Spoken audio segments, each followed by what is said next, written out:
বিসমিল্লাহির রহমানির রহিম। সম্মানিত দর্শক ও শ্রোতাবৃন্দ, আসসালামু আলাইকুম। এখন যে বিষয়টি নিয়ে আপনাদের সামনে আলোচনা করব তার শিরোনাম হচ্ছে ডক্টর মোহাম্মদ ইউনূসের সুপার ডিপ্লোমেসি। এ সংগত বিষয়ে একটি জাতীয় দৈনিক সম্প্রতি একটি বিস্তারিত রিপোর্ট করেছে। ওই রিপোর্টের আলোকে এখন আমি এই বিষয়ে কিছু আলোকপাত করার চেষ্টা করব। 5ই আগস্টের পর জুলাই বিপ্লবের গায়ে পাকিস্তানি ট্যাগ লাগানোর চেষ্টা প্রকাশ্য দৃশ্যমান। বিভিন্ন মহল থেকে বলার চেষ্টা করা হচ্ছে পাকিস্তানপন্থীরা আবার রাষ্ট্র ক্ষমতা দখল করেছে। সামাজিক যোগাযোগ মাধ্যমে এ নিয়ে জোর অপপ্রচার, বিশেষ করে ভারতের সঙ্গে সম্পর্কের টানাপোড়েন সৃষ্টির প্রেক্ষাপটে এ আলোচনায় সুশীল সমাজ বেশ আগ্রহী। বন্ধ্যাত্ব কাটিয়ে দেশের সঙ্গে নতুন করে উচ্চ পর্যায়ে যোগাযোগ এবং পাকিস্তান প্রীতি নিয়ে অনেকেই তির্যক মন্তব্য করতে শোনা যায়। বাংলাদেশ পাকিস্তানমুখী হয়ে যাচ্ছে, নতুন পাকিস্তান সৃষ্টি হচ্ছে ইত্যাদি নানা গুজব এবং অপপ্রচারে সয়লা ফেসবুক সহ বিভিন্ন সামাজিক যোগাযোগ মাধ্যম। এরকম একটা পরিস্থিতিতে পাকিস্তানের পররাষ্ট্র সচিব ঢাকা সফর করে গেলেন। সম্প্রতি দীর্ঘ 15 বছরের বিরতির পর অনুষ্ঠিত হলো সচিব পর্যায়ের বৈঠক। সামনে পাকিস্তানের পররাষ্ট্রমন্ত্রী বাংলাদেশ সফর করবেন। সচিব পর্যায়ের বৈঠকে বাংলাদেশ ন্যূনতম পাকিস্তান প্রীতি দেখালো না, বরং চোখে চোখ রেখে বাংলাদেশ কথা বলল। দীর্ঘদিনের দাবি পুনরুচ্চারণ করল বাংলাদেশ। 71 গণহত্যার জন্য ক্ষমা, পাওনা টাকা ফেরত চাওয়া এবং আটকে পড়া পাকিস্তানিদের ফিরিয়ে নেওয়া প্রসঙ্গটি উত্থাপিত হলো আনুষ্ঠানিকভাবে। পাকিস্তানের সঙ্গে এটি ইউনূসের এক সুপার ডিপ্লোমেসি। পাকিস্তানের পররাষ্ট্র সচিবের সঙ্গে বৈঠকে বাংলাদেশের পররাষ্ট্র সচিব জসিম-উদ্দিন অমীমাংসিত বিষয়গুলি সমাধানের তাগিদ দিলেন। আর এর মধ্য দিয়ে বাংলাদেশের কূটনীতির বৈশিষ্ট্য স্পষ্ট হলো। পাকিস্তানের সঙ্গে কূটনৈতিক সম্পর্ক এগিয়ে নেওয়া হবে ঠিকই, কিন্তু কখনো আত্মমর্যাদা বিকিয়ে দিয়ে নয়। এই বার্তাটি আবার স্পষ্ট হলো।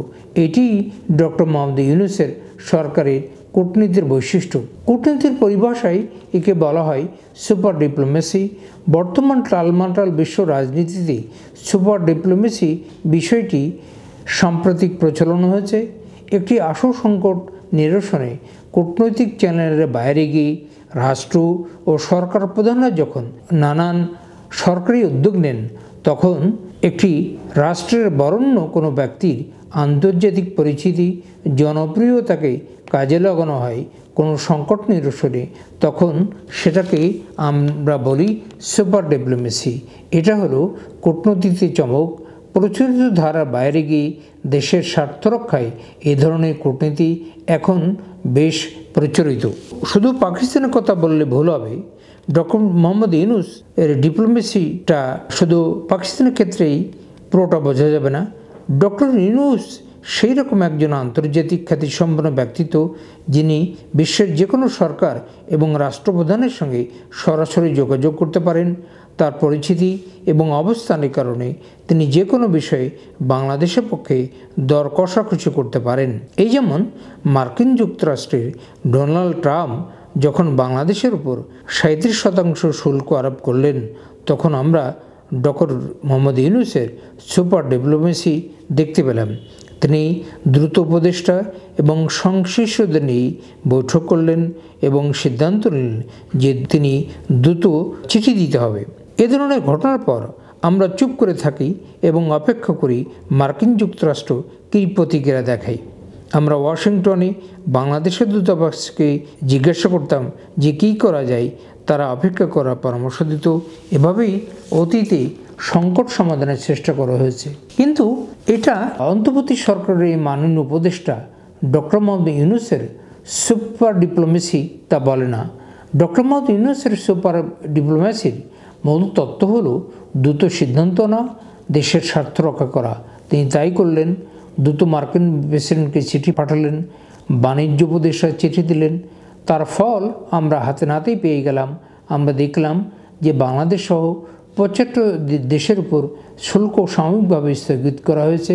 এটি যে ডক্টর ইউনূসের জন্য হয়েছে এটি নতুন করে বলার কোনো প্রয়োজনই নেই। আমরা অতীতে ভারতের সুসম্পর্ক দেখেছি, কিন্তু এই সম্পর্কের নামে আমরা দেশের স্বার্থ বিকিয়ে দিতেও দেখেছি। ভারতের সমর্থন এবং সহানুভূতি পেতে আমরা নিজস্ব আত্মমর্যাদা, আমাদের স্বার্থ সব কিছু জলাঞ্জলি দিয়েছি। নিজেদের ভারতের অনুগত রাষ্ট্র হিসেবে দেশে বিদেশে পরিচিত করিয়েছি। কিন্তু অন্তর্বর্তী সরকারের উপদেষ্টা ডক্টর মোহাম্মদ সে পথে হাঁটেননি। তিনি একদিকে যেমন ভারতের সঙ্গে সুসম্পর্কের কথা বলেছেন, ভারতের চিকেন নেক বঙ্গোপসাগর ব্যবহার করে দুই দেশ কীভাবে উপকৃত হতে পারে তা তুলে ধরে বিশ্ব কূটনীতিতে একটা নতুন দর্শন সামনে এনেছেন। ঠিক তেমনইভাবে তিনি ভারতের সঙ্গে বাংলাদেশের স্বার্থের বিষয়গুলো তুলে ধরেছেন। এ ধরনের আত্মমর্যাদার কূটনীতি বহুদিন বাংলাদেশ দেখতে পায়নি। ভারত আমাদের নিকট প্রতিবেশী, তাদের সঙ্গে আমাদের সম্পর্ক রাখতেই হবে। সব কিছু বদলানো যায়, কিন্তু প্রতিবেশী কখনো বদলানো যায় না। এই সম্পর্কের রূপরেখা কেমন হবে, এই সম্পর্কে কীভাবে বিকশিত হবে, আগে সে সম্বন্ধে কোনো স্পষ্ট ধারণা আমাদের মাথায় ছিল না। ভারত মানে জুজু, তাদের ভয় পেতে হবে আর যেটা বলবে সেটাই করতে হবে।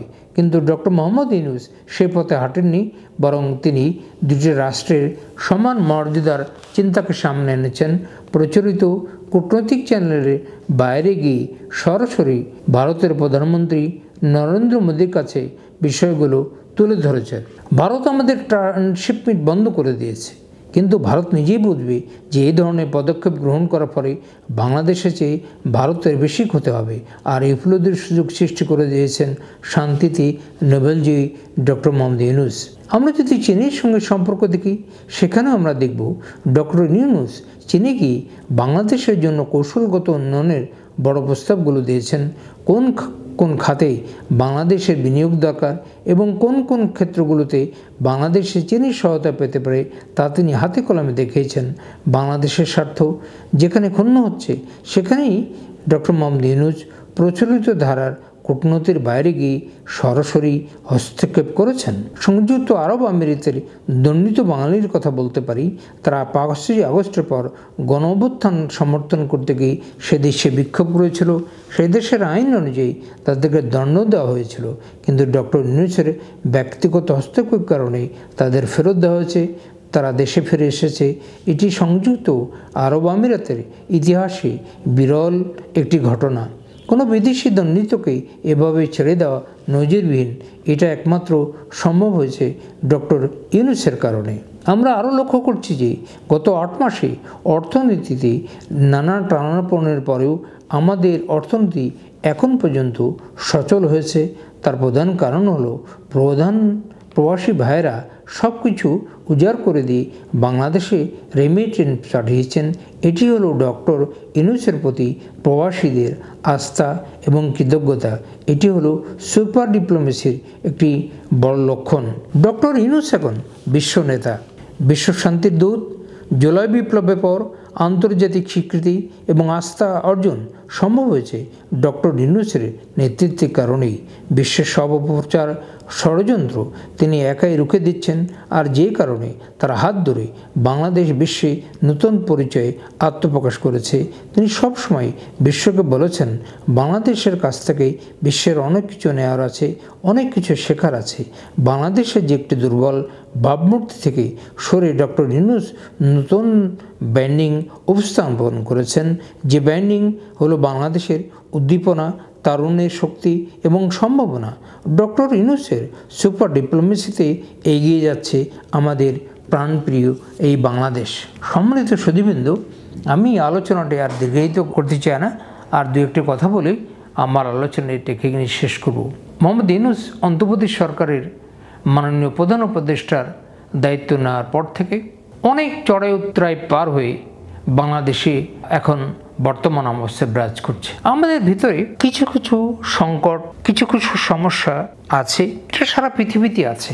কিন্তু আমরা একটি অবাক বিষয় লক্ষ্য করলাম। প্রফেসর ডক্টর মোহাম্মদ ইউনূস সারা বিশ্বের নেতাদের সাথে এবং সারা বিশ্বের যে প্রান্তে তিনি যাচ্ছেন, এখন তো তিনি কাতারে সফরে রয়েছেন, এই প্রতিটি জায়গায় তিনি বাংলাদেশের ভাবমূর্তিকে উজ্জ্বলভাবে তুলে ধরছেন এবং বিশ্বের যেখানে যাচ্ছেন উনি প্রচলিত ধারণার তুলনায় অনেক বেশি সম্মান পাচ্ছে।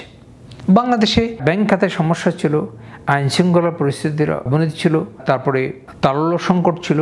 এই নানান ধরনের সমস্যা এবং সংকটকে কাটিয়ে বাংলাদেশকে প্রফেসর ইউনূস তার সুপার ডিপ্লোমেসির মাধ্যমে বিশ্বের বুকে তুলে ধরার চেষ্টা করছেন।